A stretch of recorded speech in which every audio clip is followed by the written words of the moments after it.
Welcome to a Wiser Retirement podcast. Before we get started with the episode, I want to tell you about a new ebook available on our website called Buyer Beware. Why do they keep trying to sell you that annuity? This ebook covers the various types of annuities, negatives to owning annuities, and better investment alternatives to annuities. To download this ebook, you can click the link in the episode notes or go to wiserinvestor.com and you'll find it at the bottom of the page. Now on to today's episode. Welcome to a Wiser Retirement Podcast, where we believe the best financial advice should always be conflict-free. I'm your host, Casey Smith, and today I'm joined by Marty Paradise from Paradise Business Coaching, where today we're going to talk about financial planning for small business owners. Hey, Marty. Hey, Casey, how you doing? It's been a while. It has. Thanks for coming back on and doing this. You might be the first 3 or 4 Pete, so that's good. Wow.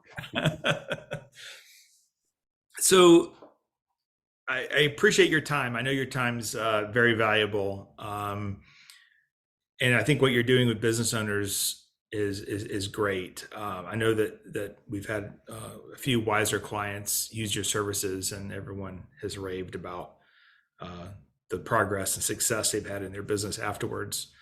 So I know you're not a financial planner. You're like the business. Where do you go? The business guru. You're the small business whisperer. Is that what you are?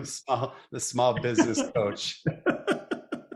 that knows a little bit, or a lot about a little about a lot, but all the kinds of things that a small business owner needs to really to grow, scale, strengthen, and structure, and probably most importantly, simplify their business. And that's a mouthful, but I work one-on-one with clients and client partners on a one-to-one basis. I've been doing this for about 12 years, probably every industry imaginable. And I've learned a lot by doing and just listening and working with a lot of different clients. And it's been a lot of fun.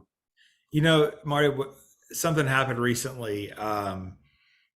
There was a situation where a client was trying to expand, take advantage of a situation where there's a lot of demand for their business, and they need to hire some key people who are kind of expensive, but you build it, they will come, right? And so their banker told them because these bankers are small business lenders, they don't call themselves business coaches, but they think they know everything about business, and they work at a bank, right? And they told the client, they said, well, what you need to do is just grow slowly. And I just laughed out loud. Like, all right, it's the banker, you nod your head, say yes, you get the loan, you move on. If you have the opportunity to do rapid growth, there's obviously you can grow yourself out of business, so you have to be careful. But right. Regardless, in this case, it was pretty clear cut of what they were supposed to be doing. So you just have to be careful where you get financial advice from as a small business owner. I think it's the same way for us. I'm an entrepreneur. I'm a small business owner, and so therefore I work really well with other business owners, because I am one. I understand the struggles. We've taken pretty much Wiser from zero to where we are today, and I've got a few bruises. We're in the business of giving financial advice, but we're also in the business of running a business and people, right, and teams, and there's so many things that we did right. Obviously, we're here, but also we did wrong and had to pivot, whether it be hiring the wrong person or not having a clear hiring plan, right, for a while. I think we're much better at it.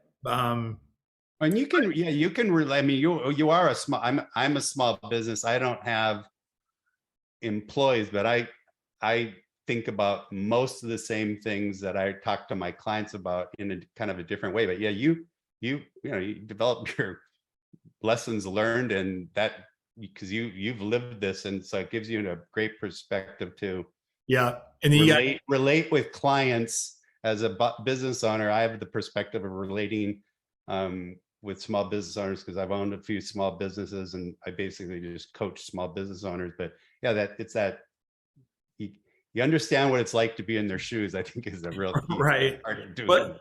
But then I also meet other advisors, random people, none of them that are close to me, but they say, oh, they specialize in working with small business owners. And I'm always like, what do you know about small business? You work at a Fortune 500 company.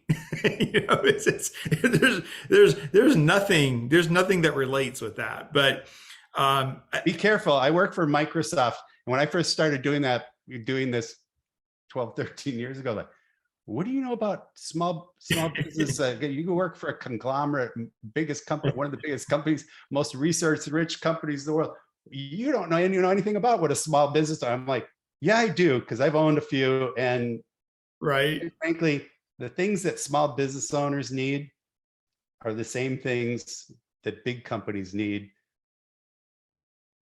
but it's just obviously on a kind of a very different type of scale. Well, different scale. There's whole departments for things. Oh, I know. But when you get down to it, it's business. A small business needs to kind of a focus on the same things that a big business did. You got to focus on your leadership. You got to work on management. You got to work on financial. You've got to work on your products and services. You obviously have to worry about marketing.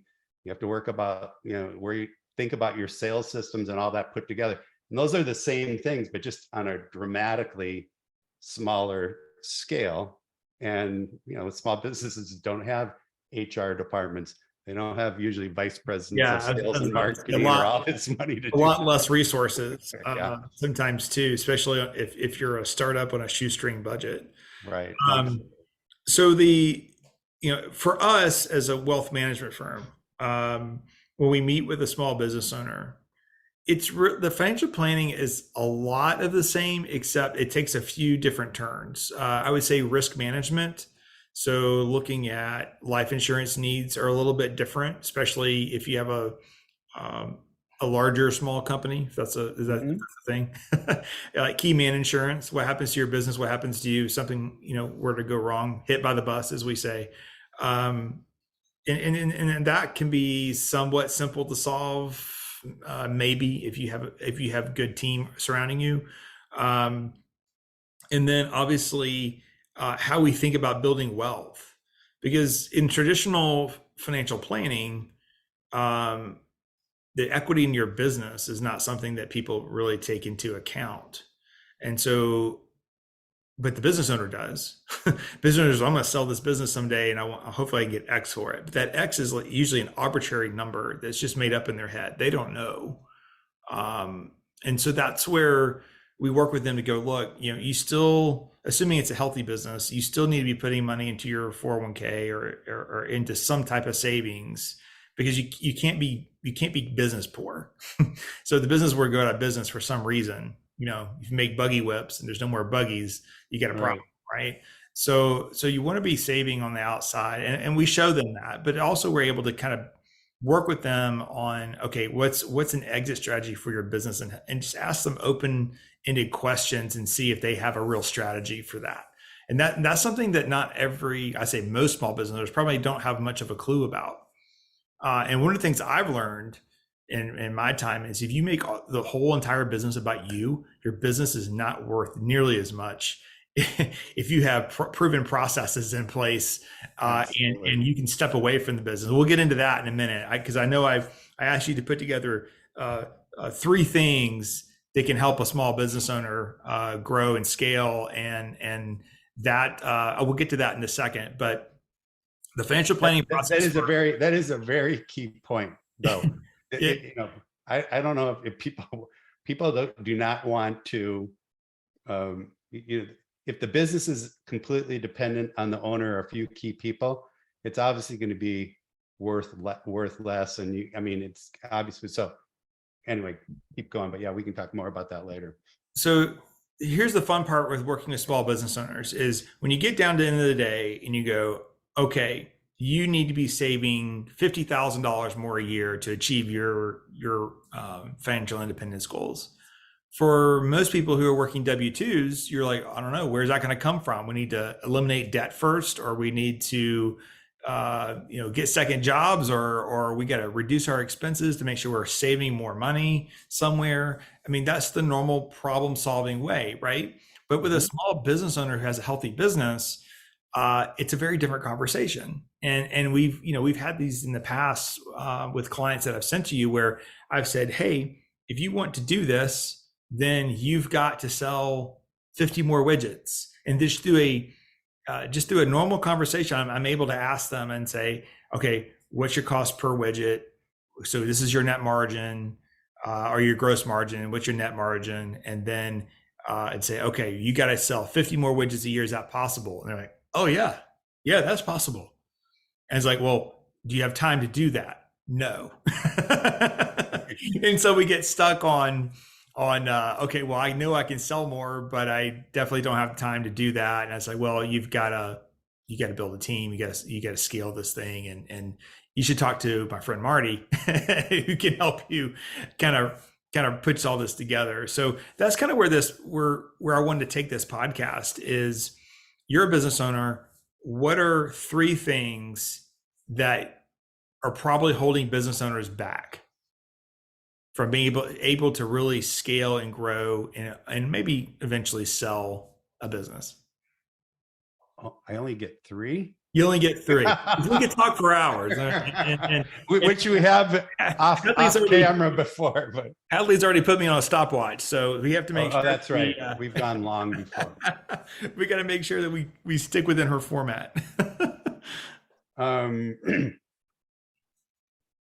First thing, and I don't think this goes without saying, because I remind new clients and current clients about this all the time, but just the number one critical thing, and people start businesses as kind of as a technician or the doer that's kind of doing everything. But eventually, if you want a job, that's great. If you want a business, eventually you need to start stepping up and thinking about how you're going to lead the business. And so leading the business, lots of different things that go with this, but like really just answering some questions like, what do we want this thing to look like in 3 years?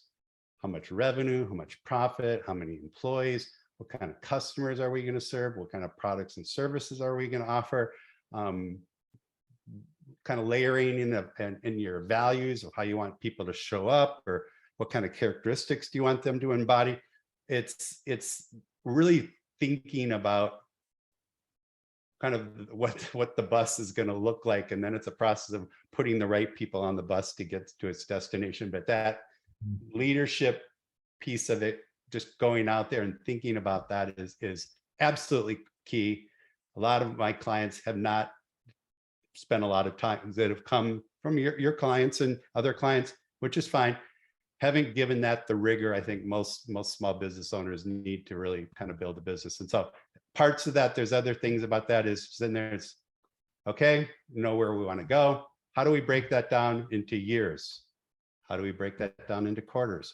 How do we might break that down into months? But just figuring out how you prioritize the swath of things that need to happen in a small business to a few simple things, and just focusing and executing on those things and just building it up over time. So in a way, it's like a systems view of leadership, or how a small business owner should be really focusing on kind of before you do anything else. Yeah, vision and mission. So mission. I met you, well, I found you because I was looking to talk to someone who understood Donald Miller's story brand, who understood Michael Gerber's E-Myth, yes. And I had just been introduced to EOS. Who is that? Who does the traction book? Gino Wickman. Gino Wick, that's right. And so I will say, I think Donald Miller does a great job of helping people discover mission, and that's something you work people through. And then but I really love the traction book for vision, because there's the 10-year goal, the 5, the 3, and the 1. And when you get down to the 1, you break that down. I break it down into quarters and go, okay, in order to get to the 10-year, I got to move these rocks in order to get there. And I keep this vision on one page, just on one page, and it's in my daily book that I carry around to, make notes at conferences or whatever, but it's sitting in there, and some of it's up on my board in my office. But the important thing is you keep looking at it, because there's so many distractions, there's so many rabbits you can chase. But if you move those rocks out of the way to get to your 1 year, then you're going to meet the 5 year, right? Or the 3 year, then you're going to meet the 5 year, then you're going to meet the 10 year. Yeah, you said a key thing, like keeping it, so back in the E-Myth days, we would write these, we would call it the strategic objective, where it's basically a vision document, and it could be pages and pages.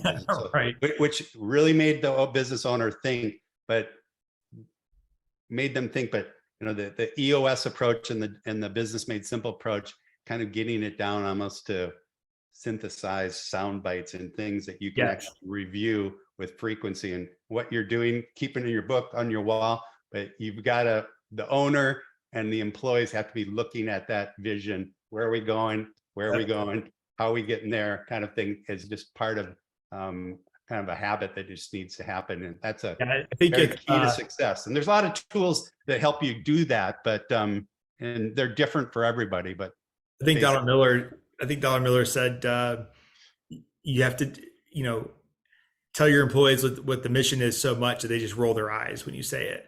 That's how you're succeeding. But a lot of people leave and create jobs for themselves, and the mission was very short-sighted. My mission is to start an LLC, to start Acme Inc., to start producing X widgets for X dollars, and it never goes beyond that. It's I've been there. It's a tough transition, because usually people who are doing this are really good at what they do, and so hand it off to someone else to be able to scale and grow doesn't. It's a tough transition. So Don Miller has probably the simplest and the clearest way of doing it. And literally it's we will accomplish X, X and X by Y, right? Because of this. And the third part is really kind of your why, or it's really your mission.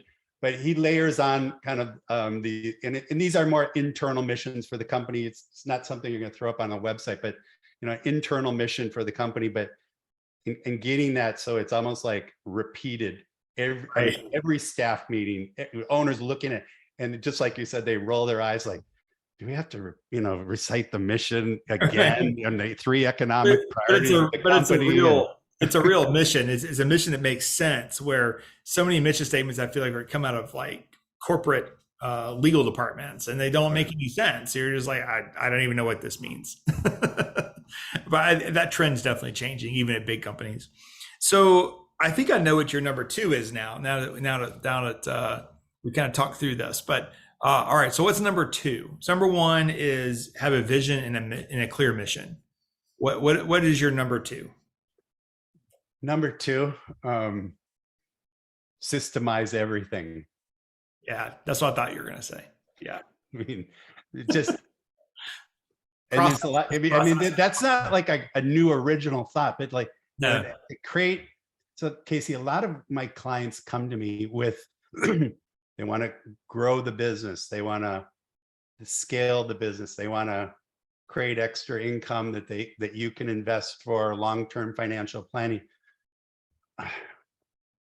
Another key goal clients come to me is that they just are tired because their business depends so much just on them. And you probably can relate what I'm saying back in the early days of wiser wealth management. But if the business is, if what you were saying earlier, if the business is so dependent on you for everything that happens, that is tiring.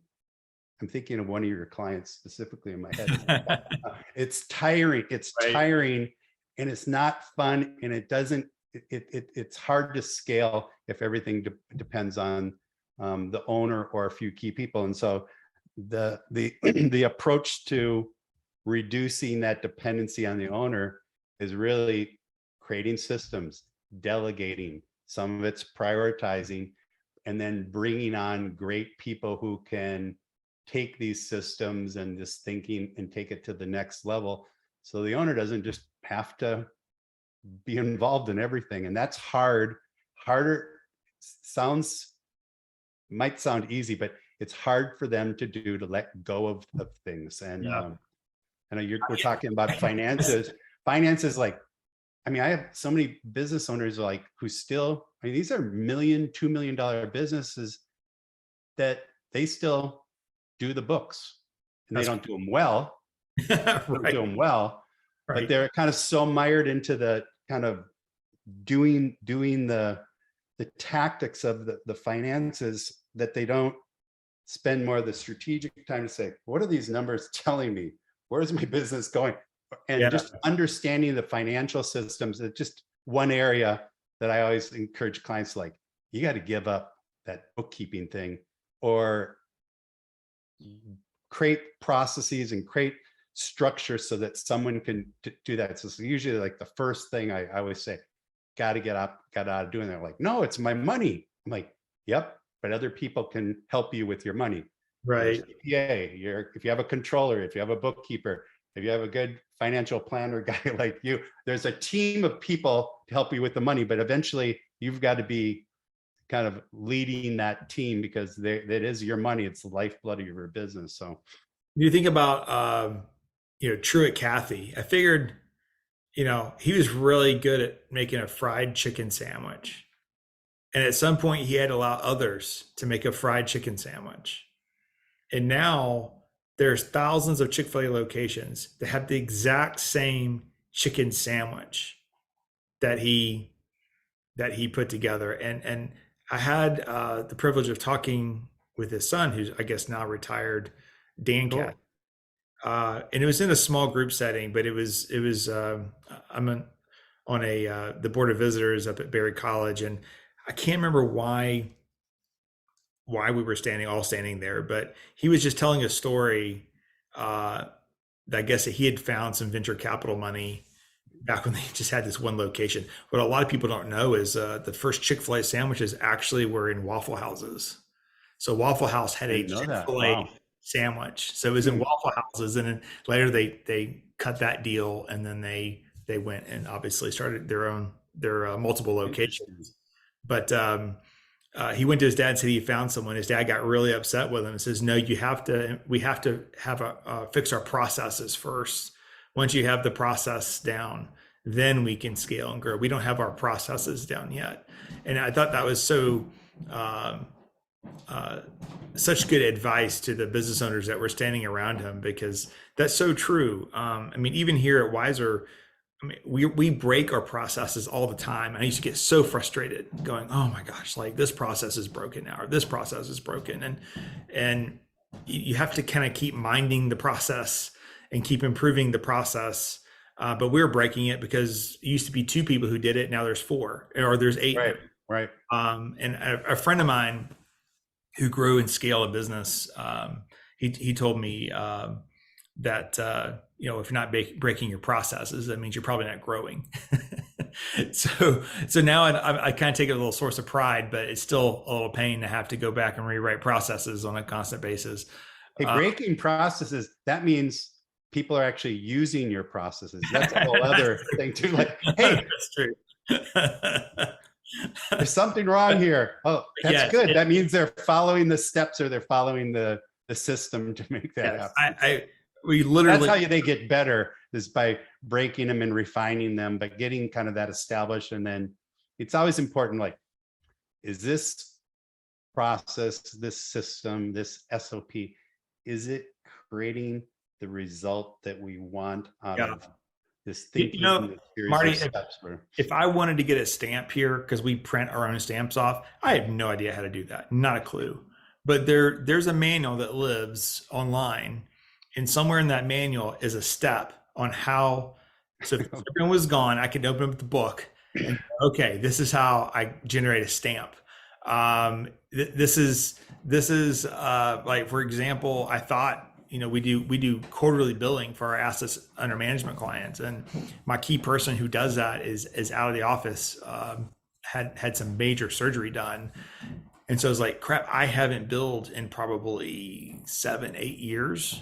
I haven't not, and this is like our key person who's always here, right? Who does this, but there's a process written down, and the reason why she'll probably be with me forever is that 2 days after her surgery, she did the billing from home, and I was like, oh goodness, but thank goodness. But there was a 4-page paper already written out step by step to click on this, click on that, and that's what you have to do as a business owner. Is have repeatable processes that you just follow. And the idea is that there aren't always the brightest people in fast food industry, right? But they seem to get out the same product the same way every single time. How's that possible? It's possible because it's a repeatable process, right? I read something like a 16-year-old who I don't know where I grabbed this from, but a 16-year-old often can't make their bed or clean their room, but a 16-year-old could actually run a McDonald's for the most part. Which I was like, that's a really good point. Points to like a very systems-driven fast food, quick service, retail, restaurant, Chick-fil-A, McDonald's, they all kind of have that. That's funny. My son has done really well in golf, and he's headed to Mississippi State on a D1 scholarship. Nice. But he still has his senior year to go. And this last 4 or 5 months, he's really been struggling with one area of his game. But yet I also have a hard time with him leaving the house. He has no other responsibilities other than to be a good golfer. And he'll leave the house with his bed unmade. And I keep telling him, I say, look, the chipping's not going to get better until the bed's made. He's like, I don't understand why you keep telling me that. I said, because how you practice is how you should also live your life. So you should make the bed every single day, because that's a routine. And just like you should go out and do the chipping drills every single day until, things get better. But, golf's like whack-a-mole. You get your chipping down, then your putting goes, and your driving goes. And then when it all comes together, he shoots in the low 60s. It's amazing to see. But it's amazing. But yeah, repeatable processes. That's so key. To the other thing, we can use kind of the examples of McDonald's, and we can use the stamp examples, and kind of which are the step things, but just having a way you think about things and how it's not all processes are do this, do that, do this, then what happens, and then what happens, and then what happens. Many business processes are set up that way, but just having just a way of kind of how you think about even how you think about like your target market. Yeah. I mean, just taking something kind of off the wall. There's a way to kind of a systematic way to kind of peel through your customers and kind of figure out which ones do we really want, which ones are most probable, which ones are, I mean, just that's not like a complete series of do this, do that, do this thing, but there's frameworks and sample processes and systems. So I love about all the Miller stuff. They give you a way to think about it and structure it and put it in a box. And technically, that's a process that you can be repeated and be built on over time. And it's not dump the basket of fries into the hot oil and you take them out after 2.4 minutes and you put them this. And they're bigger and more thinking than that. So vision, mission's important. Number 2 was creating repeatable processes for others to be able to follow. To have systems-driven business, systems-driven. What's number 3? Number 3. That eventually, to grow, scale a business, the leader of the business, nothing really happens without the leader. I mean, that's why we have leaders. I mean, nothing happens with the business until the leader kind of takes on a mindset of working. It's the old E-Myth term, but working on the business versus in the business. And so you could say, from tactical to strategic, from technician to, to more of a manager. There's a lot of different terms for this, but eventually the leader of the business eventually should be doing is leading, managing, and holding people accountable. And that is really about it. I'm just putting those in 3 different words, but really over time, that's what great leaders do. They're not in the weeds doing stuff and all this. And, that can still be meeting with key clients. It could be, getting into the business where they need it if there's an issue, but that's just something really critical. Just breaking away from doing everything and just thinking at a higher level. That can even get into, a lot of clients who just, how long have you had that issue? What do you mean? Well, we've always had that issue. I mean, all issues can eventually be thought through and put away, but it's kind of the leader's job to say, hey, we're not doing this anymore. This is broken. We've got to fix this issue. And so those are other kinds of parts of, if you're in the business so much, you can't kind of look at your business as this thing. It's very hard to kind of be on it when you're in it the whole time. So it's kind of simple advice. Work on it instead of in it, or get a healthy balance of that over time. And that's the way I think about it.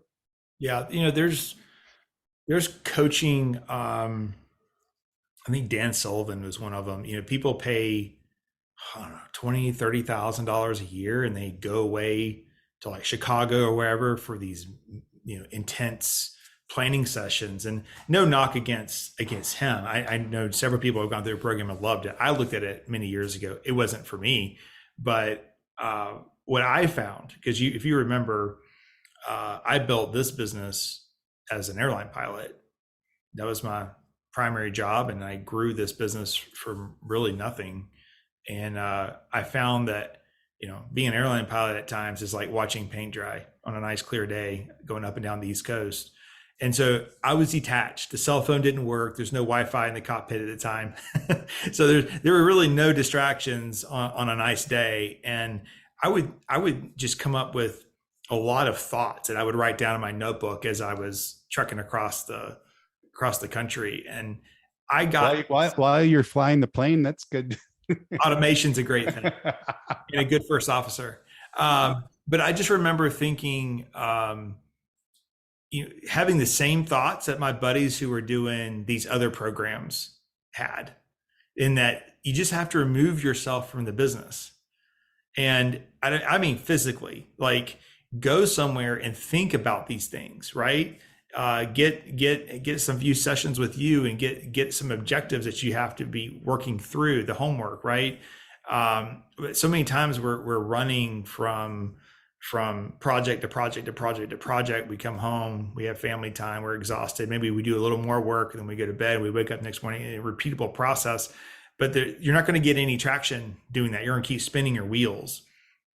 You might get increased dollars, but you're not really going to get anywhere that's going to take you a long way. And so I always tell people, if, like, so many businesses are like husband and wife businesses, like, you guys need to have a work related trip where you go somewhere, go to Sea Island or go to wherever for 3 or 4 days. But you come home with these objectives, right? And I was really able to do that. Now, when I quit flying in 2014 and I was here every day, I lost that. I lost that ability to really think outside of the business. But you can recreate that. You just can't have planning meetings in your company conference room. Like, just nothing good's going to come out of that. There's so many distractions. You got to do your planning meeting offsite somewhere. Even for us, we just go to a local venue nearby. Mm-hmm. It's not a big trip or anything, but yeah, that's so important. And being able to think through these basic steps of how you're going to accomplish that. But it leads to so much more. These are three awesome tips, Marty. Thank you for them. And so just the anyway, it's just a point you're kind of talking about your offsite meetings or whatever, but another system is, what is your meeting cadence? What is your series of meetings? And so what you named a really key one. I call it the quarterly offsite, but like in small business owners, I mean, I like to try to work with clients like, hey, meetings can be fun if you're clear on what you're trying to accomplish. It's structured. You get kind of trained to not let everything just go off the rails in the meeting. But having an effective way you run your meetings as you grow your business is another part of that. And that just gets you kind of still back to the point of getting out of the business, in the business, but leading it through some key meetings, and not a ton of them, but like the meetings are absolutely critical, even if you're a small business. Even more importantly, the meeting you have with yourself or the meeting you're having on the plane. Right. Well, these are three good points. But when you peel these back, there's more things underneath. And for instance, when you realize that I'm doing everything, I got to hire someone, that's a whole nother process. That's a journey that we had to go through of how do you hire? And I had to read book after book to kind of hone in on what our process should be. Mm-hmm. Dave Ramsey had some really good hiring techniques. I have insiders at Chick-fil-A that shared with me some of their hiring techniques. Basically I just kind of took it all together and figured it out. But now I'm kind of down to really like 4 simple questions that get to right to the heart of where I think can this person do the job technically, right? Or I should say, does the person have the ability to do the job technically? Mm-hmm. I'll hire the 51%, right? That has the ability to do it, and I'll teach them the other 49. Sure. I'm okay with that. But anyway, Marty, if people want to work with you in their small business, how do they get a hold of you? I'm on LinkedIn, but probably the easiest way is just paradisebusinesscoaching.com. What a great business name. I don't think most small business owners think they're in paradise with my but we all want to be there. We all want to be there. They all want to be there, but it's a memorable last name, and it is my real name. I get that question a lot too. It's your work name. My work name. Yeah, but paradisebusinesscoaching.com. And I, as I've done with several of your clients, schedule just an initial consultation, talk about what's going on, what they're looking to change, how I might help. Very easy, and we kind of go from there. But that's where it starts.